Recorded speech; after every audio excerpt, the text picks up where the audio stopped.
Kapag iniisip ng karamihan ang tungkol sa rapture o ang pagdagit, ini-imagine nila ito bilang isang dramatiko at cinematic na pangyayari.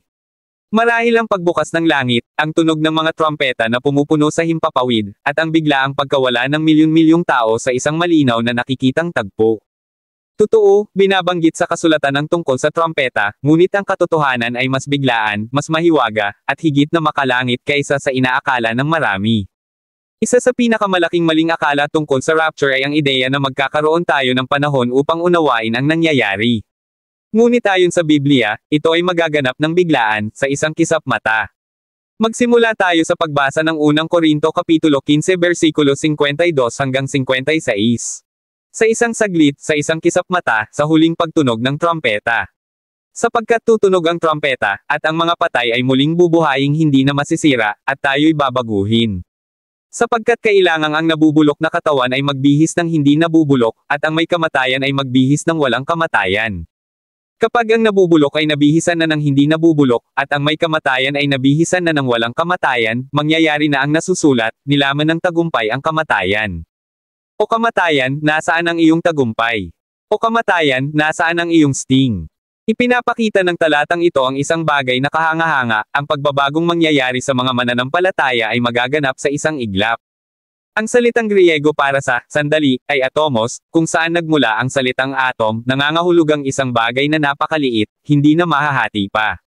At ang pariralang sa isang kisap mata ay tumutukoy sa pinakamabilis na galaw, mas mabilis pa sa isang kisap o pikit ng mata. Ayon sa mga pag-aaral, ito ay maaaring tumagal lamang ng ilang milliseconds. Isipin mo iyon, sa mas maikling panahon kaysa sa isang kisap, tayo ay babaguhin, magiging immortal. Lahat ng sakit, pagod, at paghihirap ng mundong ito ay mawawala. Wala kang oras para magpaalam. Hindi mo na mahahawakan ang iyong telepono o matatawag ang iyong mga mahal sa buhay. Sa isang banal na iglap, ikaw ay dadigitin upang salubungin ang Panginoon sa alapaap. Hindi ito dapat magdulot ng takot, kundi pananabik. Bagamat hindi ito makikita ng mundo, ito ang magiging pinakamarilag na sandali ng iyong buhay. Bawat luha ay papahiran. Bawat pasan ay aalisin. Ang pananabik ay mapapalitan ng kagalakan sa isang hinga. Ang rapture ay hindi lang tungkol sa pag-iwas sa puot ng Diyos. Ito'y tungkol sa pagpasok sa kagalakan, sa walang hanggang kagalakan. Sa kapayapaan na hindi nawawala. Ang makasama si Jesus ang pinakamataas na gantimpala na maaari nating matanggap. Dapat itong magbigay ng pag-asa, hindi ng pangamba. Para sa mga mananampalataya, ito ang sandaling matagal nang hinihintay, ang sandali kung kailan ang pananampalataya ay nagiging katotohanan, at ang pansamantalang sirang katawan ay mapapalitan ng maluwalhating walang hanggang katawan. Wala nang sakit, wala nang luha, wala nang pakikibaka. Sa banal na sandaling iyon, ang lahat ay magbabago. At hindi lang ito pisikal na pagbabagong anyo, ito'y isang espiritual na pagbabalik sa tahanan. Makikita natin ang isa na umibig sa atin bago palikhain ang sanlibutan. Ano pa ba ang masigit na inaasam ng isang Kristiyano kundi ang makita si Jesus, ang isa na naghandog ng lahat para sa atin? Na makita sa ating sariling mga mata ang tagapagligtas na dumuyugo sa krus, na dinala ang ating kasalanan, kahihiyan, at kaparusahan, ito ang dakilang pag-asa ng mananampalataya. Hindi lang siya namatay ng isang kamatayan, kundi ng ang kamatayang tumalo sa mismong kamatayan. Siya ay namatay upang tayo'y mabuhay.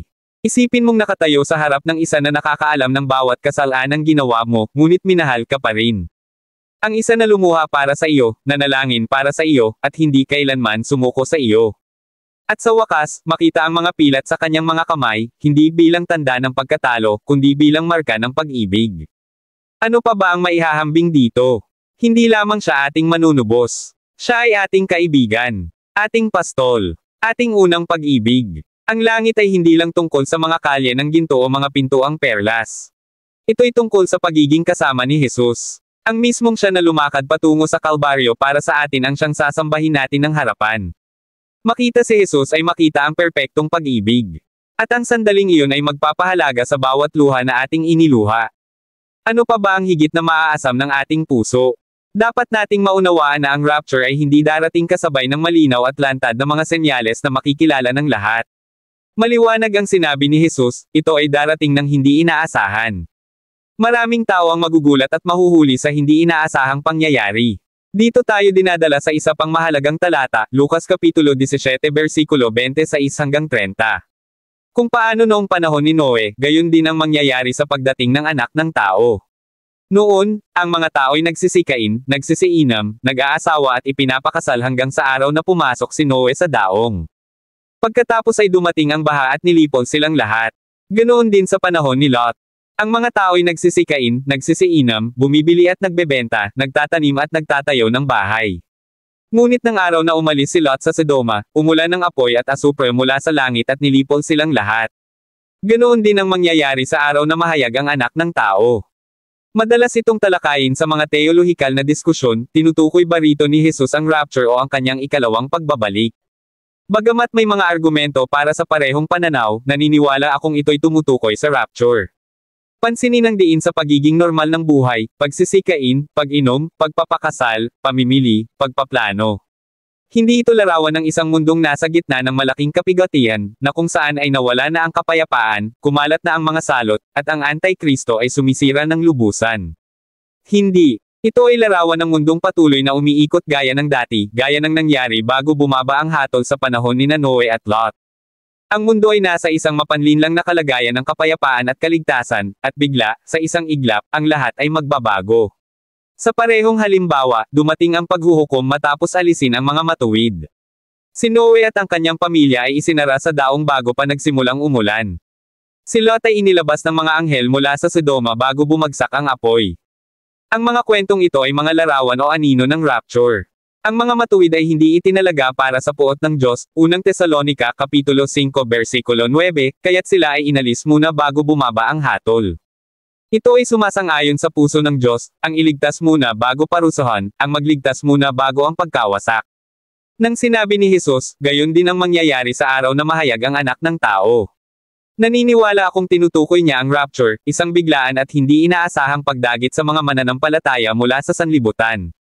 At pagkatapos, kasunod ng biglaang iyon, darating ang hatol. Ang pagpapahayag na ito ay hindi para sa buong mundo kundi para sa mga kanya. Isang maluwalhating pagbubunyag kung saan si Kristo ay darating upang kunin ang kanyang kasintahan, ang iglesia. May malalim na kabigatan ngunit kasabay nito'y kauiwan sa katotohanan ito. Nakaaantig, sapagkat kapag ito'y nagsimula, huli na ang lahat para sa mga maiiwan. Wala nang oras upang magsisi. Wala nang pagkakataon upang humabol. Ang panahon upang maghanda ay ngayon. Ito ang panahon ng biyaya. Ngunit kapag tumunog na ang trompeta, ang pintuan ay isasara, gaya ng sa daong ni Noe. Ngunit para sa mga na kay Kristo, ito ay hindi mensahe ng kapahamakan kundi ng tagumpay. Ito ang dakilang pag-asa. Hayaan mong pag-alabin ng pag-asang ito ang iyong puso. Hindi natin hinihintay ang Antikristo. Hindi natin inaabangan ang kaguluhan, digmaan, o taggutom upang magsilbing hudyat ng ating pagliligtas. Hinahanap natin ang isang tao, si Hesukristo.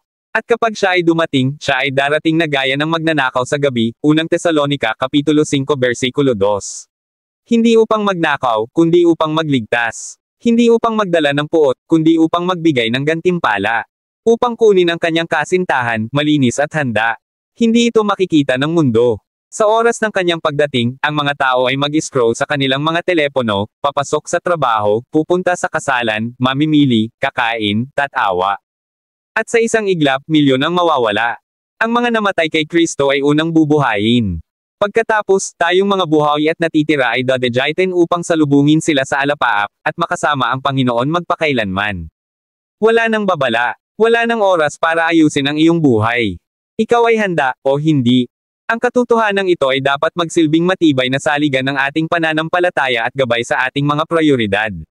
Handa na ba tayo? Ang ating mga puso ba ay nakatuon sa kawalang hanggan, o abala tayo sa mga bagay na panandalian lamang? Sinabi sa atin ni Jesus na huwag tayong mabigatan ng mga kasayahan, kalasinggan, at mga alalahanin ng buhay, baka abutan tayo ng araw na iyon na gaya ng isang bitag na biglang sumasara. Lucas Kapitulo 21 versikulo 34. Dapat nating siyasatin ang ating mga puso. Dapat tayong mamuhay na tila maaari siyang bumalik anumang sandali, sapagkat maaari nga talaga. Linawin natin. Ang rapture ay hindi mangyayari gaya ng ipinapakita sa mga pelikula ng Hollywood. Walang dramatikong build-up, walang nakakakilabot na musika, walang countdown. Ito'y biglaan, personal, malapit sa puso, isang banal na gawa ng biyaya. At iiwan nito ang mundo sa pagkabigla, kalituhan, at pagtatanong. Ngunit para sa mga tinubos, ito ang magiging pinakadakilang pag-uwi sa kasaysayan. Ito ang dahilan kung bakit sinabi ni Jesus sa Mateo Kapitulo 24 versikulo 40-42. Sa panahong iyon, may dalawang lalaking nagtatrabaho sa bukid, isa ay kukunin at ang isa ay maiiwan. May dalawang babaeng nagigiling sa hilingan, isa ay kukunin at ang isa ay maiiwan. Kaya't magbantay kayo, sapagkat hindi ninyo alam kung anong araw darating ang inyong Panginoon. Hinimok niya tayong maging gising, hindi pisikal, kundi espiritual. Maging alerto. Maging malinaw ang isipan. Maging handa. Naghihiwalay na ang linya. Ang panahon ng biyaya ay magbibigay daan sa panahon ng paghuhukom. Ngunit anong maluwalhating pag-asa ang mayroon tayo? Ang rapture ay hindi isang doktrinang nilikha upang takutin tayo, kundi upang aliwin tayo. Paalala ito na hindi nakalimutan ni Jesus ang kanyang kasintahan. Babalik siya, hindi upang magdala ng puot, kundi pag-ibig. Hindi upang magparusa, kundi upang magligtas. Hindi upang wasakin, kundi upang tabyusin. Upang tuparin ang bawat pangako, at dalhin tayo sa lugar na inihanda niya para sa atin bago pa nagsimula ang panahon. Hindi lang mga salita ang iniwan ni Jesus sa kanyang mga alagad. Binigyan niya sila ng isang pangakong patuloy na umaalingaw-ngaw sa puso ng bawat mananampalataya. Ako'y muling darating. Ang apat na salitang ito ay may dalang bigat ng walang hanggan. Paalala ito na hindi pa tapos ang kwento. Hindi sakit ang may huling salita. Hindi kamatayan ang may huling salita. Hindi takot ang may huling salita. Si Jesus ang may huling salita. Sa Juan Kapitulo 14, sinabi niya, "Huwag kayong mabalisa." Bakit? Sapagkat siya ay nauna na upang ihanda ang isang lugar. Hindi basta-bastang lugar, kundi isang tahanan kasama niya. Isang lugar na walang dalamhati, walang sakit, walang pagkakahiwalay. At sinabi niya ng malinaw, "Kung ako'y aalis, ako'y babalik at kayo'y isasama ko sa aking sarili." Hindi ito talinghaga. Ito ay isang literal na pagbabalik, isang tunay na muling pagkikita. Ang bawat pagsikat ng araw ay paalala. Paparating ang hari. Ang bawat pagsubok na ating tiniis ay isang hakbang palapit sa kanyang pagbabalik. Hindi niya tayo kinalimutan. Hindi siya nagbago ng isip. Babalik siya. Kaya't hayaan mong mapuno ang iyong puso, hindi ng takot, kundi ng pag-asa. Sapagkat para sa bawat mananampalataya, ang rapture ay hindi lang tungkol sa pag-iwan ng mundong sira. Ito ay tungkol sa pagpasok sa kabuuan ng layunin ng Diyos para sa atin. Ito ay ang pagtupad ng ating pagkatao. Banal, at nasa tahanan. Sinasabi ng Biblia na tayo ay babaguhin sa isang iglap. Ang mga sakit, pagod, mga diagnosis, kapansanan, at ang pagtanda, lahat ng ito ay maiiwan. Wala ng doktor, wala ng gabi ng pagkalito at pag-aalala, wala ng depresyon o humihinang katawan. Hindi nasasakit ang likod mo, hindi na manganginig ang puso mo sa takot, hindi na manghihina ang tuhod mo sa pagod. Ang bawat bahagi ng iyong katawan na nagdusa sa bigat ng kasalanan at pagkabulok ay babaguhin. Magiging maluwalhati at walang hanggan. Sinabi ni Apostol Pablo sa Filipos Kapitulo 3 versikulo 20-21. Ngunit ang ating pagkamamamayan ay nasa langit. At mula roon ay sabik nating hinihintay ang tagapagligtas, ang Panginoong Jesu Kristo. Na sa pamamagitan ng kapangyarihang nagpapasuko sa lahat ng bagay sa Kanya, ay babaguhin ang ating hamak na katawan upang maging katulad ng Kanyang maluwalhating katawan. Isipin mo yun, ang katawan mo, katulad ng Kanya. Muling binuhay. Nagniningning. Hindi nasa Syra. Ito ay hindi kathang isip.